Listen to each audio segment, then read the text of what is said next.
میلاد پاک اصطلاحی معنی کے لحاظ سے ایک انقلاب کا نام ہے، یعنی جب آپ نبی پاک علیہ السلام کا میلاد بیان کرتے ہیں تو اس کا مطلب یہ ہے کہ حضور علیہ السلام کے آنے سے قبل دنیا میں شرک تھا، اور جب نبی پاک صلی اللہ تعالی علیہ وسلم کا میلاد ہو گیا تو پھر اللہ تعالیٰ نے دنیا کو توحید کی دولت عطا کر دی۔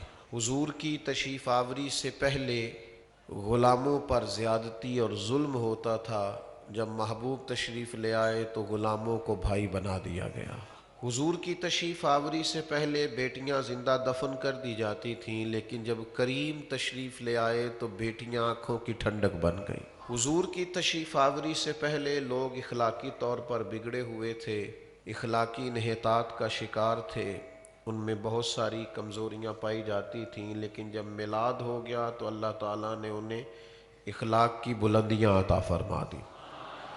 تو میلاد پاک کا جب ہم ذکر کرتے ہیں اور میلاد پاک کا جب ہم تذکرہ کرتے ہیں تو کوئی بھی عالم، کوئی خطیب، کوئی مبلغ، کوئی واعظ آپ کو یہ ساری باتیں میلاد کی محفل میں بتاتا ہے کہ حضور کے آنے سے قبل حالات یہ تھے اور حضور کے آنے کے بعد حالات یہ ہو گئے۔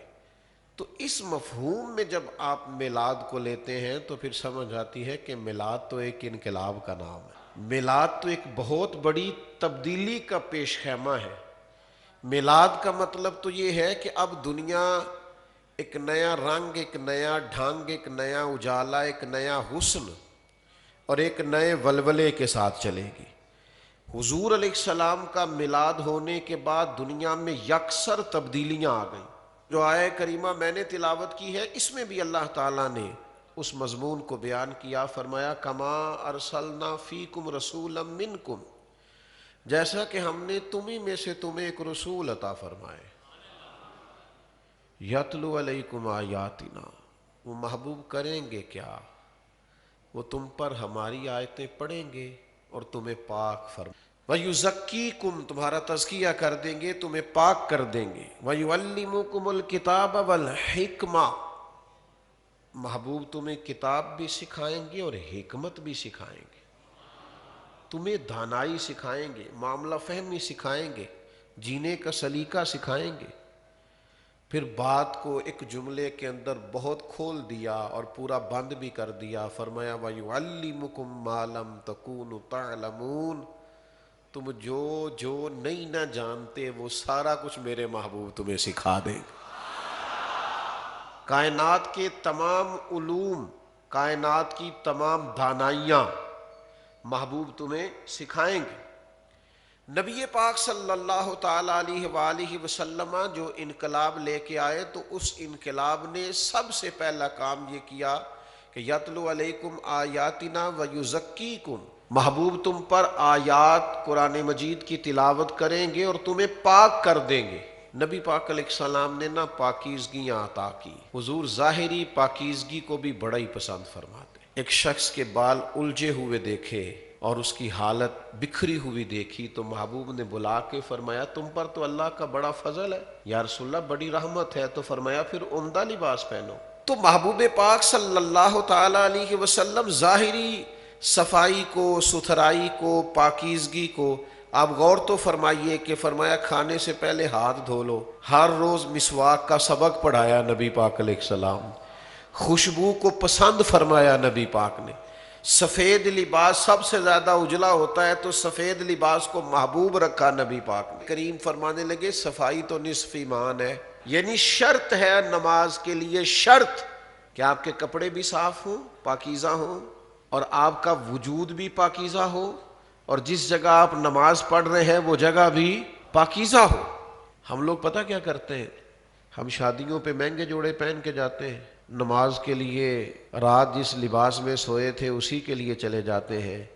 حضرت غوث پاک رضی اللہ تعالیٰ عنہ کا طریقہ مبارکہ یہ تھا کہ سب سے مہنگا جوڑا پہن کے نماز پڑھتے تھے، فرماتے تھے سب سے شانوں والے رب کے حضور حاضر ہو رہا ہوں، خوبصورت لباس پہن کے، امامہ باندھ کے، خوشبو لگا کے، صاف ستھرے ہو کے اللہ کے حضور حاضر ہوتے تھے۔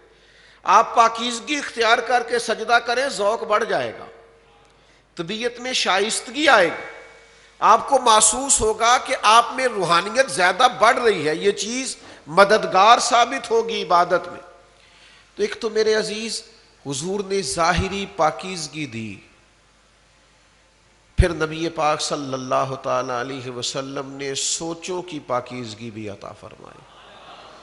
حضور نے نا حسن ظن کا سبق دیا ہے، یہ برا سوچنا، برا دیکھنا، برا گمان کرنا، پھر اسی برائی کو طے کر لینا، پھر اس برائی کو جگہ جگہ بیان کرنا، غیبت بنا لینا، یہ مسلمان کے ذہن کو پاک نہیں رہنے دیتی۔ عمدہ سوچنے کا کہا، خوبصورت خیالات رکھنے کا کہا، اچھی اور صحت مند باتیں سوچنے کا سبق پڑھایا، اور اس طرح پڑھایا کہ میرے نبی کریم نے فرمایا، یہ مسلم میں موجود ہے، فرمایا اچھا گمان بھی اچھی عبادت ہے، اچھی سوچ رکھا کرو، صحت مند ذہن بناؤ، تمہاری سوچیں بڑی اجلی ہوئی ہو، نکھری ہوئی ہو، پاکیزہ ہو، خوشبو والی ہو، تمہارے لہجے سے ہمیشہ مٹھاس چھلکے۔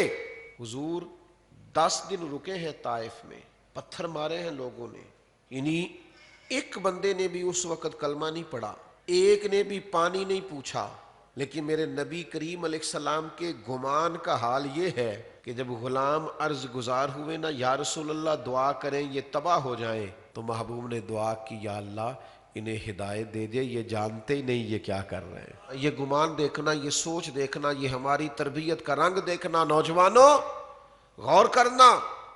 کریم فرمانے لگے اگر یہ نہیں نہ مانتے تو تباہی کی دعا پھر بھی نہیں کریں گے، یہ نہیں مانتے تو امید ہے ان کی نسلیں مان جائیں گی۔ آپ اگلی نسل کے بارے میں توقع کر لیں کہ بدل جائے گی، آپ اگلی نسل کے بارے میں ذہن بنا لیں کہ انقلاب آ جائے گا، آپ اپنی سوچوں کو تو عمدہ کریں۔ آپ طے کر کے بیٹھ گئے، آپ نے گھر میں ارادہ کر لیا کہ یہ لوگ ٹھیک نہیں ہو سکتے، آپ نے خود سے ہی فیصلہ کر لیا۔ اچھا سوچیں، اچھا سوچوں کی پاکیزگی، نظریاتی پاکیزگی، گفتگو کی پاکیزگی یہ کمال کر دیتی ہے۔ ایک نا بدو دیہاتی عرابی آئے نبی پاک کے پاس، یہ نوجوان ذرا زیادہ غور کریں میری بات پر، جو بڑی جلدی وہ مایوس باتیں کرنے لگ جاتے ہیں نا، کچی پکی، کچھ نہیں ہو سکتا، کچھ نہیں بن سکتا، یہاں کچھ بھی نہیں ہوگا۔ ایک عرابی آئے بدو، حضور سے کچھ مانگا، نبی پاک نے کچھ دیا، وہ بیچارے دیہاتی آدمی تھے، بدو تھے، کہنے لگے میں تو بڑا کوئی سوچ کے آیا تھا، معاذ اللہ آپ نے تو کچھ بھی نہیں دیا۔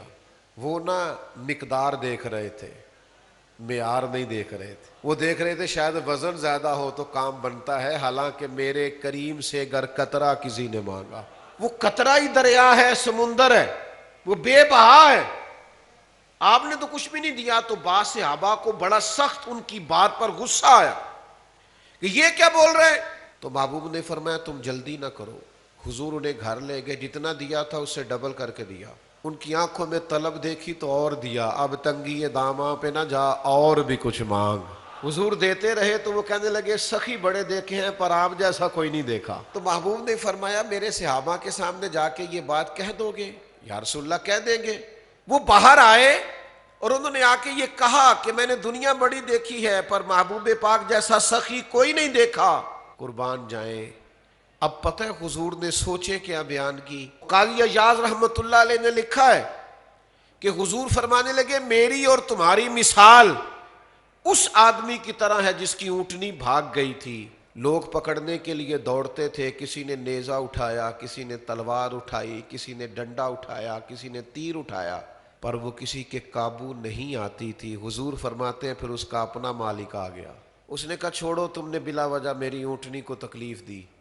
اس نے تھوڑا سا چارہ زمین سے اٹھایا، اونٹنی کو دکھایا، وہ دوڑی ہوئی آئی، اس نے پشت پہ ہاتھ پھیرا، بغیر کسی کی مدد کے اس پر سوار ہوا اور جاتے وقت کہہ گیا اونٹنی میری ہے، سنبھالنے کا طریقہ بھی مجھے ہی آتا ہے۔ گویا حضور فرمانے لگے امت میری ہے، اسے سنبھالنے کا طریقہ بھی محمد عربی کو ہی آتا ہے، مجھے پتا ہے ان کو کیسے سنبھالنا ہے، کیسے تربیت کرنا۔ گفتگو ہمیشہ پاک صاف رکھیں۔ آپ کو پتہ ہے اسلام نے غیبت سے اس قدر زیادہ منع کیوں کیا ہے؟ اس لیے کہ غیبت یہ کسی کی عیب جوئی ہوتی ہے، یہ پاکیزہ گفتگو نہیں ہوتی. اسے زنا سے بھی زیادہ برا اور گندا فعل کہا گیا ہے. یعنی نبی پاک صلی اللہ تعالی علیہ وسلم نے بیہودہ گفتگو سے منع فرمایا، لا یعنی باتوں سے منع فرمایا.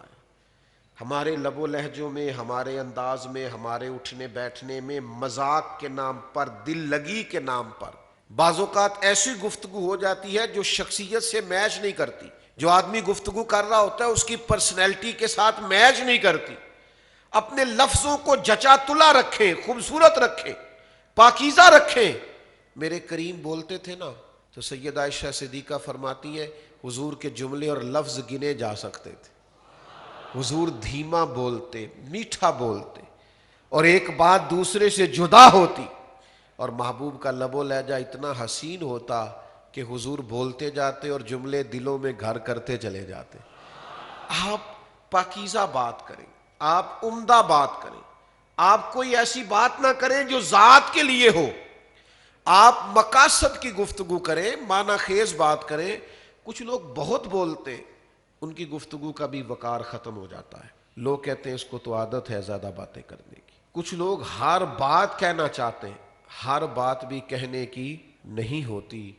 نبی پاک صلی اللہ تعالی علیہ وسلم نے صحابہ سے پوچھا اس درخت کے بارے میں بتاؤ جس کی مثال مومن کی طرح. حضرت عبداللہ ابن عمر رضی اللہ تعالیٰ عنہ فرماتے ہیں کہ میں جواب دینا چاہتا تھا، مجھے علم تھا کہ وہ کھجور کا درخت ہے، لیکن میں نے جواب نہیں دیا. یہ ضروری نہیں ہے کہ آپ کے پاس معلومات کا خزانہ ہے تو اب آپ کسی بڑے کی پرواہ ہی نہیں کریں. فرماتے مجھے علم تھا کہ کھجور کا درخت ہے، حضور پوچھ رہے میں بتا سکتا تھا، لیکن فرماتے میں نے اس لیے نہیں بتایا کہ وہاں بڑے بڑے اکابر صحابہ موجود تھے. حضرت صدیق اکبر بھی بیٹھے تھے، فاروق اعظم بھی حاضر تھے، مولا علی بھی تشریف فرما تھے، وہاں سیدنا عثمان غنی بھی موجود تھے. تو میں نے کہا اتنے بڑے لوگ موجود ہیں تو میں نے اکابرین کی موجودگی میں گفتگو کرنا مناسب نہ جانا. یہ تربیت ہے حضور کی دی ہوئی، اس کو سمجھیے گا. ہم محسوس ہی نہیں کرتے کہاں کیا کہنا چاہیے تھا. لفظوں پر تھوڑی پابندی ہونی چاہیے، جملے ذرا پاکیزہ ہونے چاہیے، انداز فکر ذرا دھلا ہوا ہونا چاہیے. بات اگرچہ بے سلیقہ ہو کلیم، پر بات کرنے کو سلیقہ چاہیے. آپ خوبصورت الفاظ کے چناؤ سے پاکیزہ گفتگو کریں. کوئی کمزور بات، میں کیسے آپ کی خدمت میں بات عرض کروں کہ یہ ہمارا دینی اسٹیج جب اس پر لوگ بازاری زبان استعمال کرتے ہیں اور یہاں بیٹھ کر ایسے جملے بولتے ہیں جو ان کی شخصیت سے میچ نہیں کرتے، تو پھر قوم اس سے وہ والا سبق حاصل نہیں کر پاتی جو انہیں حاصل کرنا چاہیے. آپ کی گفتگو حسین ہو. یہ دیکھیے نا، دو بھائی ہوں، مثال دے رہا ہوں سمجھانے کے لیے. دو بھائی ہیں، چھوٹے کی تعلیم بھی زیادہ ہے اور نوکری بھی اچھی ہے اور اس کے پاس پیسے بھی زیادہ ہیں، اور بڑا جو ہے وہ نہ بڑی ڈگری حاصل کر سکا ہے، نہ اچھا کاروبار کر سکا ہے، نہ زیادہ دولت جمع کر سکا. اب دونوں اکٹھے بیٹھے ہوں تو ان دونوں سے پوچھا جائے کہ آپ میں سے بڑا کون ہے، تو اس سے کیا مراد ہوتا ہے؟ عمر ہی مراد ہوتی ہے نا. یہ تو نہیں پوچھا جائے گا کہ آپ میں سے تعلیم کس کی زیادہ ہے. بڑا ہونے کا مطلب کیا ہے کہ آپ میں سے عمر میں کون بڑا ہے. بڑی ٹھنڈک کے ساتھ ذرا اس بات کو سمجھیے گا. حضرت عباس رضی اللہ تعالیٰ عنہ میرے کریم نبی صلی اللہ علیہ وسلم کے چچا ہیں. ایک شخص نے ان سے سوال کیا کہ آپ بڑے ہیں کہ حضور؟ تو وہ جو پوچھنے والا ہے نا وہ عمر پوچھ رہا تھا، وہ عمر کے بارے میں سوال کر رہا تھا. رتبہ وہ بھی جانتا تھا کہ حضور بڑے نہیں، حضور تو امام الانبیاء ہے، حضور تو سید الرسل ہیں. ہم نے اپنے بڑوں سے سنا ہے کہ بس اللہ ہی ان سے بڑا ہے، بعد از خدا بزرگ توئی. قصہ مختصر، بہت سے عالی مقام آئے پر خدا کے بعد اس کا نام آئے، وہ اولی ہے، وہ آخری ہے، میرا تو سب کچھ میرا نبی ہے. تو سوال کیا اور پوچھنے والا عمر پوچھ رہا ہے، مرتبہ نہیں پوچھ رہا. اس نے حضرت عباس رضی اللہ تعالیٰ عنہ کی خدمت میں عرض کی، حضور بتلائیے آپ بڑے ہیں یا نبی کریم؟ تو یہ ہے گفتگو کی پاکیزگی، یہ ہے لفظوں کی طہارت، یہ ہے باوضو جملے. حضرت جناب سیدنا عباس رضی اللہ تعالیٰ عنہ سے پوچھا جا رہا ہے آپ بڑے ہیں کہ حضور؟ تو وہ بھی جانتے ہیں کہ پوچھنے والا عمر پوچھ رہا ہے، لیکن حضرت عباس کا کیا انداز ہے جواب دینے کا، قربان جائیں ان کے لفظوں پر. فرمانے لگے بڑے تو حضور ہی ہیں، پیدا پہلے میں ہوا تھا. بات اگرچہ بے سلیقہ ہو، کلیم پر بات کرنے کو سلیقہ چاہیے. وہی بڑے ہیں، وہی وراء الورا ہیں. بلغ الغلاب کمال ہی کشفت دجاب، جمال ہی کشفت دجاب، حسنت جمیع خصال ہی صلو علیہ وآلہ. وہی بڑے ہیں، وہی کریم ہیں، انہی کو مرتبوں میں بلندی حاصل ہے. عزیز بھائیو یاد رکھیے گا، سوچوں کی پاکیزگی، پھر گفتگو کی پاکیزگی. حسین گفتگو کریں ہمیشہ. وقولوا للناس حسنا، لوگوں سے اچھی بات کہیں، خوبصورت انداز اختیار کریں، مایوسی والی بات نہ کریں. جب بھی بات کریں حسین بات کریں. دروازہ رسول پہ جب بھی کوئی آتا تھا محبوب ایسی بات کرتے تھے دل ٹھنڈا ہو جاتا تھا. حضور ایسا پیار سے نوازتے تھے کرم ہو جاتا تھا. یعنی ایک صحابی، ایک شخصیت ہے، انہوں نے روزہ رکھا تھا، روزہ توڑ بیٹھے حضور کی بارگاہ میں، روزہ توڑ دیا. 60 روزے رکھیے. انہوں نے کہا جی میرے سے تو ایک نہیں پورا ہوا گویا. 60 مسکینوں کو کھانا کھلائیے. کہنے لگے صبح سے اپنے گھر میں کھانا کوئی نہیں. تو محبوب کریم صلی اللہ تعالی علیہ وآلہ وسلم نے کئی باتیں انہیں بیان کی، 3 روزوں کا بھی کہا، لیکن وہ وہیں رہے. اب نہ کہیں سے کھجوروں کا ٹوکرا آیا تو محبوب نے اپنے پاس سے کھجوریں دی. فرمایا کسی مسکین کو جا کے دے دو، تمہارے روزے کا کفارہ ہو جائے گا. تو عرض کرنے لگے یا رسول اللہ سارے مدینے میں سب سے غریب میں ہی ہوں. اچھا روزہ بھی انہوں نے توڑا ہے، کھجوریں حضور نے دی. فرمایا جا گھر جا کے تو ہی کھا لے، تیرے ہی روزے کا کفارہ ہو جائے گا. کیسا انداز کریمانہ ہے، کیسا نوازنے کا انداز ہے، کیا برکھا برستی ہے رحمت کی. تو پاکیزہ بات. اور پھر نبی کریم نے ہمیں سکھایا ہے کہ دلوں کو ہمیشہ صاف رکھنا ہے. جب کسی کو معاف کریں تو صحیح والا کریں، جب کسی سے صلح کریں تو صحیح والی کریں، جب کسی سے سینہ ملائیں تو کینہ دور کر کے ملائیں، جب کسی کو بھائی کہیں تو دل و جان سے کہیں. یہ نہ ہو کہ جی میں نے فلانے کے کہنے پہ صلح تو کر لی ہے پر جب میرے دانت کے نیچے آئے گا نا تو پھر میں نے دبانا ہے. یہ نہ کریں، دل پورا صاف ہو. یہ جو دل ہے نا یہ محبوب کے رہنے کی جگہ ہے. نبی پاک علیہ السلام نے فرمایا رب نہ تمہاری جیب دیکھتا ہے نہ تمہارے چہرے دیکھتا ہے، وہ جب دیکھتا ہے تمہارے دل دیکھتا ہے. دل آماجگاہ ہے، یہ مالک کے نظر فرمانے کی جگہ ہے. میرے بھائیوں یاد رکھیے گا، دل کو ہر وقت صاف رکھیں، ہر عداوت سے، ہر کینے سے، ہر بغض سے، ہر نفاق سے، ہر خود پسندی سے، ہر قسم کے عجب سے، ہر قسم کے حسد سے.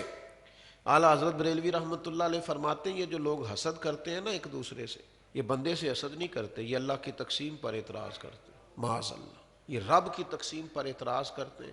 جسے چاہا در پہ بلا لیا اور جسے چاہا اپنا بنا لیا. یہ بڑے کرم کے ہیں فیصلے اور یہ بڑے نصیب کی بات ہے. کوئی آیا لے کے چلا گیا، کوئی عمر بھر بھی نہ پا سکا. میرے مولا تجھ سے گلا نہیں، یہ تو اپنا اپنا نصیب ہے.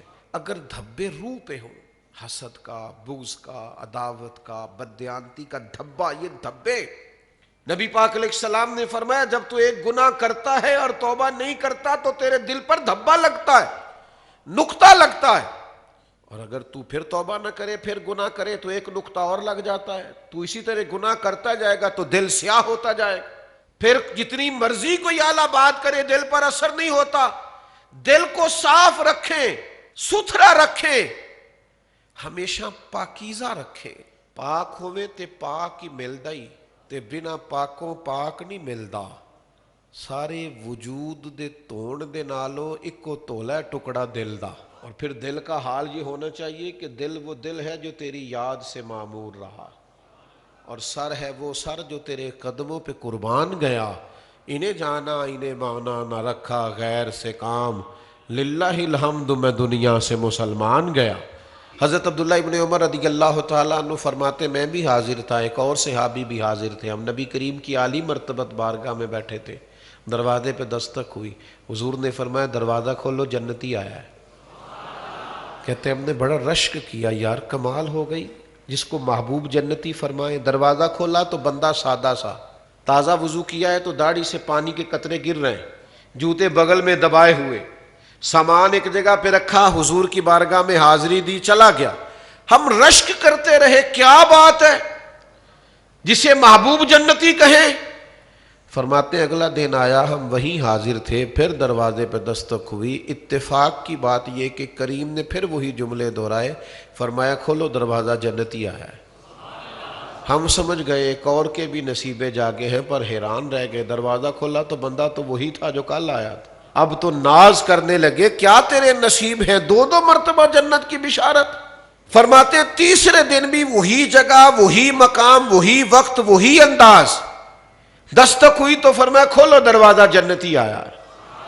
فرماتے ہیں دروازہ کھولا تو وہی شخص تھا، محبوب پاک علیہ السلام نے اسی طرح اس پر کرم نوازی کی، وہ رخصت ہوا۔ حضرت عبداللہ ابن عمر کہتے ہیں میں بھی اجازت لے کے اٹھا، اس کے پیچھے ہو گیا، سلام لی، میں نے کہا تیرا مہمان نہ بن جاؤں۔ تو اب بڑی حیرانگی والی بات ہے نا، جس بندے کا دو گلیاں چھوڑ کے گھر ہے وہ کہے آپ کا مہمان بننا۔ فرماتے ہیں وہ مجھ سے کہنے لگے میں امیر آدمی نہیں ہوں جو روکھا سوکھا کھاؤں گا پیش کر دوں گا، آ جائیں۔ فرماتے ہیں میں 3 راتیں اور 3 دن اس کے ساتھ رہا، میں دیکھنا چاہتا تھا اس بندے میں وہ کیا بات پائی جاتی ہے کہ 3 مرتبہ نبی پاک علیہ السلام نے جنت کی بشارت عطا کی۔ فرماتے ہیں میں 3 دن اور 3 راتیں رہا، میں نے کوئی بڑا عمل نہیں دیکھا۔ انہوں نے عشاء جماعت سے پڑھی اور فجر جماعت سے پڑھی، میں نے تو تہجد بھی پڑھی۔ ہاں جب وہ کروٹیں لیتے تھے بستر پر تو اللہ کا ذکر کرتے۔ فرماتے ہیں اس طرح انہوں نے رات گزاری اور میں نے انہیں صدقہ کرتے دیکھا، وہ تو پنیر کے خشک ٹکڑے صدقہ کرتے تھے، میں تو اس سے زیادہ خیرات کرتا تھا۔ 3 دن اور 3 راتوں کے بعد جب میں لوٹ رہا تھا تو ان کے ذہن میں بھی سوال تھا کہ میں کیوں آیا، اور میں بھی چاہتا تھا کہ انہیں بتا دوں۔ فرماتے ہیں انہوں نے پوچھا کہ آپ کا آنا اور رہنا، تو میں نے کہا یار بات دراصل یہ ہے مجھے کوئی حاجت نہیں تھی آپ کا مہمان بننے کی، پر آپ وہ خوش بخت انسان ہیں جنہیں 3 بار نبی کریم نے جنت کی بشارت عطا فرمائی۔ میں دیکھنا چاہتا تھا آخر آپ کیا عمل کرتے ہیں کہ محبوب نے اتنا کرم فرمایا، اتنا کرم۔ تو کہنے لگے عمل تو آپ نے میرا دیکھ ہی لیا۔ کہا پھر بھی کوئی تو بات ہوگی، تو کہنے لگے ایک بات ہے، میں جب صبح اٹھتا ہوں اپنا دل دیکھتا ہوں تو کسی کے لیے میرے دل میں بغض کوئی نہیں، عداوت کوئی نہیں، کسی شخص کے بارے میں کسی کو حقیر نہیں جانتا، میرا دل صاف ہے۔ تو حضرت عبداللہ فرمانے لگے بس میں سمجھ گیا ہوں یہ جو تیرے دل کی پاکیزگی ہے نا، اسی کی برکت سے محبوب نے 3 دفعہ جنت کی بشارت عطا فرمائی۔ اپنے اعمال کو پاکیزہ کریں، کوئی بھی عمل کریں تو اسے ریاکاری کی ملاوٹ سے بچائیں اور اسے اخلاص کی پاکیزگی عطا کریں۔ جب تک اعمال اخلاص کے وضو کے ساتھ منور نہیں ہوتے وہ اللہ کے حضور قبول نہیں ہوتے۔ یاد رکھیے گا ریاکاری کو شرک اصغر کہا گیا ہے۔ کبھی زندگی میں تصنع والا لہجہ اختیار نہ کریں، کبھی بھی۔ جب محافل میں نوٹوں کی نمائش ہوتی ہے اور جب ان لوگوں کو اگلی سیٹیں ملتی ہیں جن کی جیبوں میں مال زیادہ ہوتا ہے، اور جب غرباء محفل میلاد میں بھی آ کے پریشان ہوتے ہیں کہ یار یہاں تو 1000 کے نوٹ پنکھوں سے جا کے لگ رہے ہیں اور میرے پاس تو صبح بچوں کو فیس دینے کے پیسے کوئی نہیں، تو کسی وقت محسوس ہوتا ہے کہ یہ دینی کام ہے جس میں استحصال کر دیا، غریب تڑپ گیا، یعنی الجھ گیا پوری طور پر۔ آپ نے جب کسی کو اللہ کی رضا کے لیے کچھ دیتے بھی، ایک آٹے کا تھیلا اور 25 تصویریں بنا لی، تو مجھے بتلائیے اس عمل میں پاکیزگی رہی؟ اللہ کے حضور وہ عمل قبول کیا جاتا ہے جو خالصتاً اللہ کی رضا کے لیے خالصتاً.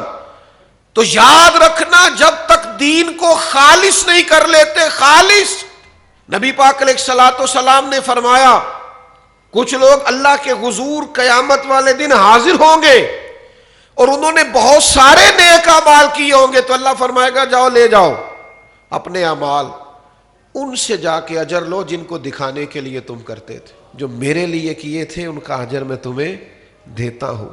محض یعنی آپ کی زندگی اس طرح کی ہو کہ کسی کا دکھ آپ کو تکلیف دے اور کسی کو جب سکون پہنچے تو آپ کو بھی سکون آئے. یہ مسلم شریف میں موجود ہے. قبیلہ مدر کے کچھ لوگ مدینہ شریف محبوب کریم کی بارگاہ میں حاضر ہوئے.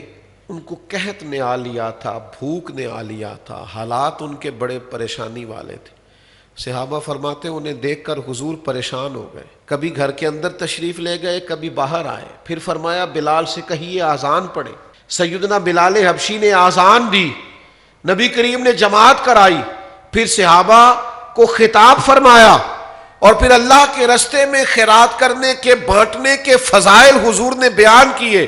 پھر کوئی صحابی اشرفیوں کی تھیلی لایا، پھر کوئی کھجوریں لایا، کوئی سرکہ لایا، کوئی ان کے لیے کمبل لایا.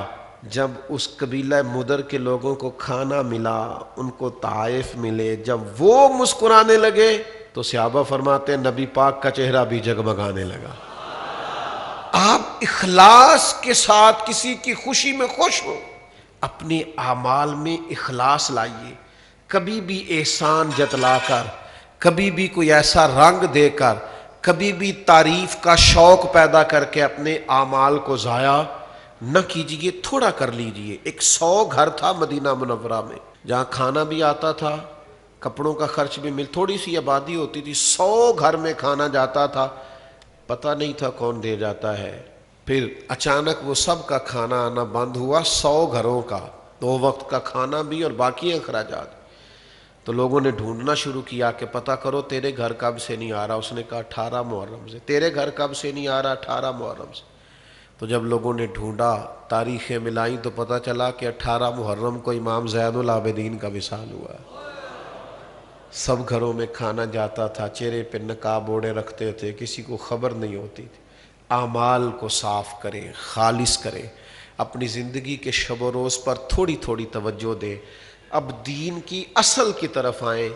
ایک امام جعفر صادق کا قول عرض کرنے لگا، اسے آپ نے کبھی نہیں بھولنا. امام ابو نعیم نے لکھا ہے، امام جعفر صادق سے ایک شخص نے کہا میں دین کی تبلیغ کرنا چاہتا ہوں، کیا کروں، کوئی طریقہ بتلائیں.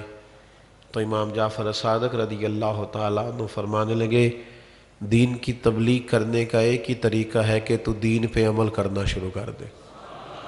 تبلیغ ہونی شروع ہو جائے گی، لوگوں کو پتہ چلنا شروع ہو جائے گا. اللہ ہمیں سمجھ عطا فرمائے.